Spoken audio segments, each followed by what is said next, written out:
Malheureusement, ce n'est pas tout, puisque le service public n'est pas non plus épargné. Nous avons par exemple appris la fermeture prochaine de la maternité de Creil, où François Asselineau s'est également rendu lundi 28 février pour apporter son soutien aux manifestants. Et donc voici également un extrait.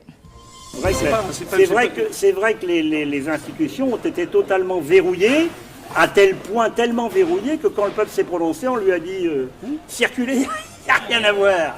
Et regardez l'exemple de Tsipras en Grèce, ça ne vous met pas la puce à l'oreille? Bien sûr, ça nous interroge. Il n'a pas fait que des choses négatives, mais ça nous interroge. Et oui, c'est-à-dire que quiconque rêve, c'est ce que j'avais dit quand j'étais candidat à l'élection présidentielle, là vous aviez noté à quel point je suis totalement censuré dans les grands médias.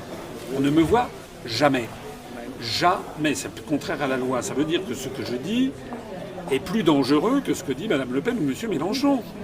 Parce que c'est très gentil de dire on va raser gratis, ou Dupont-Aignan, on va changer l'Europe. L'oligarchie adore ça.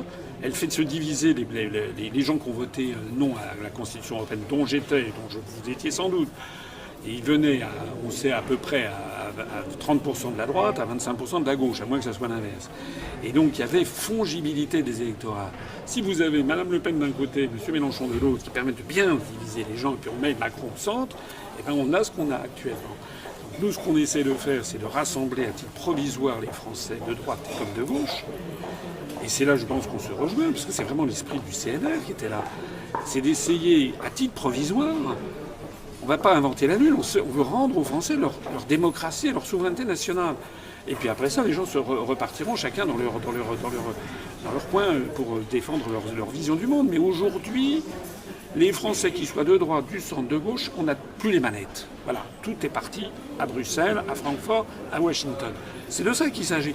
Et nous, on est des pragmatiques, parce qu'on se dit, on peut évidemment voir des horizons lointains, mais c'est aujourd'hui, tous les jours, vous avez 600 personnes qui basculent en dessous du seuil de pauvreté en France, tous les jours.